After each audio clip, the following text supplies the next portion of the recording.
Breaking news on this Sunday night, Democratic drama as the party tries to unite. On the eve of its convention, the party chair steps down amid controversy over emails critical of Bernie Sanders, while Donald Trump weighs in on the Democratic ticket and defends his own view of America. Firefight, the battle to contain a massive wildfire in California that has exploded in size, destroying homes, threatening thousands, and smothering much of the region in smoke and ash. Preventing Alzheimer's, exercising the brain to ward off the disease. Tonight, the promising new evidence that it may really work. And the new hacking threat, how criminals are now catching up to the newest identity technology. How vulnerable are your fingerprints and eye scans? Nightly News begins right now. This is NBC Nightly News with Lester Holt, reporting tonight from the Democratic National Convention in Philadelphia. Good evening. On the eve of their big convention, the Democratic Party has been rocked by a bombshell tonight. The head of the Democratic National Committee, Congresswoman Debbie Wasserman Schultz, resigning under fire late today, all in the face of an uproar over a batch of emails made public by WikiLeaks. Those emails are breathing new life into lingering tensions from the Bernie Sanders-Hillary Clinton primary battle. Tonight, the turmoil is rapidly eroding the image of unity that Democrats were hoping to project here this week. NBC's Andrea Mitchell has late details for us. Tonight, protesters of every type converging on Philadelphia. Bernie Sanders supporters not ready for Hillary Clinton. It depends on if she changes her perspective. And now the stunning party shakeup to win over Sanders supporters. Democratic Party Chair Debbie Wasserman Schultz, a Clinton ally, will not preside over the convention and will resign her post when it's over. She had just appeared at the Clinton-Kaine rollout on Saturday in Miami. I'm with her! But she's out after a firestorm over party emails posted by WikiLeaks, suggesting that the DNC favored Clinton, including one from Wasserman Schultz saying Sanders isn't going to be president, and a staffer suggesting they play up that Sanders is not a religious Jew, writing, "I think I read he's an atheist. This could make several points difference." It's just something we've all known all along, that it's been corrupt and that they've been hiding things and pushing for Hillary. I'm sad to see her go, but it's the right thing. And my guess is that Secretary Clinton had something to do with that. The Clinton campaign today blaming Russia for what they say is hacking. Other experts are now saying that the Russians are releasing these emails for the purpose of actually helping Donald Trump. The Democrats are trying to project unity with the convention starting tomorrow. So far, it's not working out exactly as they'd planned. Another sore spot for progressives, the selection of Tim Kaine. Sanders telling Chuck Todd, his political views are not my political views. He is more conservative than I am. Clinton repeatedly portraying Kaine as a progressive in the ticket's debut Saturday. He is a progressive, a great fighter for progressive causes. He's a progressive. And Kaine getting rave reviews from key Democrats and telling 60 Minutes he's ready to defend Clinton. When I see this, crooked Hillary, or I see the lock her up, it's just ridiculous. It is ridiculous. It is beneath the character of the kind of dialogue we should have. Late tonight, Bernie Sanders, reacting to the party shakeup, says party leadership must remain impartial in the nominating process, something he says did not happen this year. Whether that's enough to prevent a protest here on the floor remains to be seen, Lester. Andrea Mitchell. Andrea, thank you. And Donald Trump is paying close attention to what's happening here, weighing in today on Hillary Clinton's choice of Tim Kaine as her running mate. And he defended his own performance at the Republican convention in what some have characterized as his dark view of America. Hallie Jackson with more on that for us tonight. Wasting no time late today, Donald Trump trumpeting the shakeup at the DNC, tweeting, "I always said Debbie Wasserman Schultz was overrated. The Dems convention is cracking up." And on Hillary Clinton's new VP pick? The choice of Tim Kaine was a slap in the face to Bernie Sanders and everybody. I was shocked. I love it from my standpoint. Tweeting his prediction, the Bernie people will fight. The GOP nominee now looking to stir up Democratic dissatisfaction a day ahead of that convention and do some cleanup after his own. On his proposed temporary Muslim ban, insisting he's not really rolling it back. You could say it's an expansion. I'm looking now at territories. People were so upset when I used the word Muslim. Oh, you can't use the word Muslim. Remember this. And I'm okay with that because I'm talking territory instead of Muslim. And on those who called his primetime speech last week dark. His speech is being described as dark and angry. Doom and gloom. Dystopian Mad Max America. Trump says his message is actually sunnier than people think. To me, it was an optimistic speech because... What makes it optimistic in your view? Because we're going to solve the problems. We're going to solve the problems. In other words, sure, I talk about the problems, but we're going to solve the problem. More than half of Republicans say Trump's convention message made them feel hopeful. But about a third of independents say they felt scared, according to a new online poll of key battleground states. Those numbers show a bit of a bounce for Donald Trump, ticking up above Hillary Clinton. That support coming from voters who were undecided just last week. And expect to see Donald Trump and Mike Pence in those battleground states over the next few days. A senior advisor telling me the two will campaign together in Virginia and North Carolina before splitting up later in the week, acknowledging they don't want to cede the national spotlight to Hillary Clinton and the Democrats here in Philadelphia. Lester, Trump's team hoping to turn the page past their own convention's missteps. Lester? Hallie Jackson, thank you. So with the battle lines drawn as this convention is about to get underway, let's bring in our political director and moderator of Meet the Press, Chuck Todd. Chuck, this was supposed to be the contrast to the Republicans, a party of unity here. We're seeing the cracks tonight. The head of the DNC now announcing her resignation. Bernie Sanders feeling slighted again. Might we see a Ted Cruz moment here? I don't know. I mean, Bernie Sanders, in the interview that I had with him this morning, said this is not going to change his support of Hillary Clinton. So he doubled down on that. He also said that he believes it's very important to defeat Donald Trump. So I don't think we're going to have that. But how does he endorse Clinton tomorrow night? How does he make that case? Look, I think it's a very important speech. I think tomorrow's very important for Hillary Clinton if this convention's going to get off to a good start. We saw what happened. Disunity broke out on the first day of the Republican convention, and it does feel like on the eve we could have that moment. That said, talking with actually Sanders' campaign manager earlier today, Lester, he said the best way to unify the party has just happened, the Debbie Wasserman Schultz resignation. So he actually thinks that actually should make the Bernie delegates more open to supporting Clinton now because they finally got some retribution. They got her resignation. Chuck Todd here with us in Philadelphia. Thank you, Chuck. As thousands of delegates and thousands of protesters converge on this convention, they are under the watchful eyes of a massive security operation on high alert for terrorism, including the possibility of a lone wolf type attack. Gabe Gutierrez has more on the security challenges and precautions.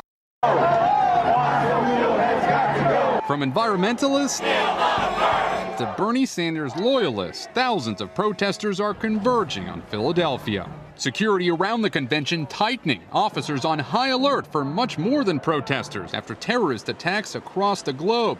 Today, Philadelphia's police commissioner said the city has updated its security plan, adding more barricades following the recent truck attack in Nice, France. It makes you think in ways tactically that you never thought before. Authorities are also trying to strike a softer tone this year compared to the 2000 Republican National Convention here.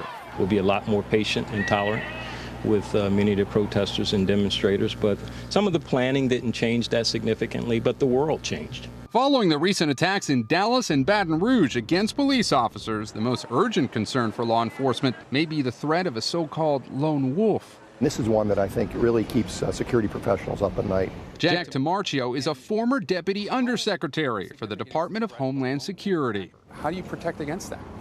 Very difficult. To my right is Independence Hall, where the Constitution and the Declaration of Independence were signed. So there's a lot of iconic value and a lot of symbolic value. If you're a terrorist, we've seen in the past that they take great interest in landmarks and iconic value. Tonight, a show of force in the birthplace of American democracy. The police commissioner says there's been no credible threat yet against the city or the convention. As for these demonstrators, no arrests or citations so far. But authorities here hope, much like the Republican convention, this all stays peaceful. Lester? Gabe Gutierrez in Philadelphia. Thank you. North of Los Angeles, an army of firefighters is struggling to contain a huge wildfire that has forced at least 1,500 people to evacuate their homes, and it still poses a very big threat this evening. Gotti Schwartz is on the front lines and has our report. From afar, the flames looked almost volcanic. And up close, the smoke suffocating and unbearable. The inferno threatening hundreds of houses. Homeowners did what they could before being forced back. Started right in that yard over there, came right into my yard. But Paul Daniels held the fire off just long enough. We'll end up getting it wrapped up real quick for you, okay? Great. Firefighters showing up at the last minute. All right, let's get that thing wrapped all the way around. Saving the Daniels home. Well, the right help is here now. Yeah. Others not so lucky. Through the night, at least 18 houses were incinerated by flames. The blaze growing to about 22,000 acres. More than 1,600 firefighters called to the scene with only 10% containment. One person found dead inside a scorched car near a burned-out home. This is a very serious fire, and when we tell people to evacuate, they need to evacuate. Today, crews are still dousing hotspots and defending neighborhoods from the ground and air. While the fire has sent up cataclysmic amounts of smoke and ash, plumes now reaching as far away as Las Vegas, Nevada, blotting the iconic Vegas Strip with brown haze. There are over a dozen other wildfires stretching resources thin in California during a blistering heat wave. Consuming that building next door. At one point in the heat of the day, a large fire in Los Angeles called for hundreds of firefighters to be deployed. The flames creating yet another ominous smoke plume from the downtown LA skyline. We don't want to lose any more lives than we did yesterday. We don't want to have any more injuries as we've had. Fire officials warning residents all over the state to be prepared for what could be an endless summer of high heat and explosive fire. And today, once again, temperatures are expected to reach the triple digits. We're going to start seeing a cooling trend a little bit later this week, but there is no relief from the extremely dangerous winds or the dry conditions that make this a possibility every day. Lester? Gotti Schwartz, thank you. And much of the country, not just California, remain in the grip of that so-called heat dome that's bringing dangerously high temperatures from the plains to the northeast. As you can see, it'll be much the same tomorrow. The heat index will make temperatures in the 90s feel like 100 degrees or higher. More than 90 million people are under excessive heat advisories. Things should begin to cool off by midweek. Still ahead this evening, reducing the risk of Alzheimer's disease with brain training. We're going to tell you about some promising new findings. And a delegate who has been coming to these conventions since 1952, breaking barriers her entire life. We're back now with an intriguing development in the battle against Alzheimer's disease. There has been a debate for years about whether brain exercises can help ward off the disease. Today, scientists reported for the first time that they do work. Morgan Radford has the details. Brain games. For years, we've heard that exercising your brain may reduce your risk of Alzheimer's. But today, for the first time, scientists think they can prove it. It's one of the first interventions that we have found to significantly reduce the incidence of dementia across time. Dr. Jerry Edwards presented the research at the Alzheimer's Association International Conference today. She studied almost 3,000 patients for 10 years, average age 74, and found that those who did what's called speed of processing exercises reduced their risk of dementia by 33%, some by almost half. And it didn't take long, just 10 hour-long sessions over 5 weeks. For a fee, you can find this exercise online, this one by Brain HQ. Images pop up on different parts of the screen, and the question is, can you identify them as they pop up more and more quickly? 67-year-old Bob Harmon wasn't in the original study, but decided to participate in similar research after his wife and twin daughters noticed subtle changes in his driving. It's something that comes very, very slowly, and you don't know what's happening to you. Since doing the exercises, he says his driving's improved and he can multitask better. It just really gave me a view into what my processing capabilities were.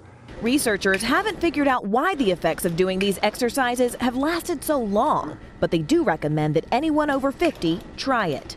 The brain is very plastic. It's still learning. It can still, be made stronger like any muscle. In other words, a potential game changer. Morgan Radford, NBC News, New York. Just ahead for us tonight, as our fingers and eyes replace security passwords, how the hackers are keeping right up with the newest technology. A big business deal to tell you about tonight. Verizon will reportedly announce tomorrow it is buying Yahoo for about $5 billion. Verizon has been moving to expand the digital content and advertising part of its business. It bought AOL last year. And on our computers and elsewhere, who isn't fed up with all those security passwords and PIN numbers we're forced to remember and constantly change? Well, newer technology that uses fingerprints and scans of our eyes offers an easier way to keep your information secure and is becoming more widely used. But as Olivia Stearns reports, wouldn't you know it, the criminals are catching on to that as well. Inside the airport, the gym, and every time you unlock your phone with your finger, there's new technology at work to verify your identity. Soon, your fingerprints, voice, and eyes will be the key to everything from your doctor's office to the ATM. Get ready to say goodbye to your debit card and password. Soon you could be able to access your account with just a fingerprint or a scan of your eye. But beware, hackers are catching on too. I didn't have just one fingerprint stolen, I had all 10. Rebecca Balibako is a privacy expert and, ironically, one of nearly 22 million people whose fingerprints were stolen in the Federal Office of Personnel Management's massive data breach in 2014. I also don't know what they're going to do with information about my children or about my husband or about his family. Security experts say it's a problem that's only getting worse. You can always get a new credit card. You can always create a new password. Really hard to get new fingers. Right? You only have 10 of them, and once that information leaks, it's out, and there's nothing you can do. To protect yourself, ask how your fingerprints will be stored and what they're doing to prevent hacking. Your prints should be protected with a special security code. And if you're really worried, stick with the old password. That's delicious. A reminder that as technology gets more personal, so do the risks. Olivia Stearns, NBC News, New York. Still ahead tonight, the unique perspective on all of this from a woman who's been a delegate to these conventions for more than 6 decades. Finally tonight, not all the best stories from these conventions come from what happens up in that podium. Just ask someone who's about to attend their 16th Democratic National Convention. She's an 85-year-old superdelegate from California who's been coming to these things since Adlai Stevenson was first nominated. This is President Rowe in my den. Roz Wyman vividly recalls her first Democratic convention. Well, it was 1952, and I was very excited. I was a 22-year-old at that time. I was the youngest person in the convention hall, and there was a little fuss over that. She hasn't missed a convention since, except one, the raucous 1968 gathering in Chicago. My husband went, and he kept saying, "There's rioting in the streets. I'm glad you're not here." This week will mark Roz's 16th convention. She's seen a lot of history along the way, and this one she knows won't disappoint. What would it be like to hear a woman nominated as the Democratic nominee? It means more than I can possibly describe. The 1960 convention in Los Angeles was pretty important to her, too, but for a different reason. It is time, in short, for a new generation of leadership. John F. Kennedy was the presidential nominee, and Wyman worked to have the acceptance speech outside at the Los Angeles Coliseum instead of inside at the sports arena. And Bobby Kennedy looked at me and he says, "You've lost your mind. We're going to take them out. It's never been done." And I said, "Well, that's why we should do it." In 1984, she chaired the San Francisco convention and was gifted a piece of the podium that she still keeps at home. 2008 was bittersweet for Wyman. I accept your nomination. She had hoped it would be Hillary Clinton accepting the nomination. We didn't make it in 08. I was excited for Obama, and I loved him as a president. In 16 conventions, this 85-year-old has left her mark in many ways. But what happens this week, she believes, will be hard to top. You want us to look back and see this as a historic? Well, it's historic automatically because of Hillary. But I would like it to reflect the beliefs of our party and what she believes in. She is like a walking political history book. We'll, of course, be here all week to bring you the happenings here at the Democratic Convention. But for now, that's going to do it for us on a Sunday night. I'm Lester Holt. For all of us at NBC News, thank you for watching, and good night from Philadelphia.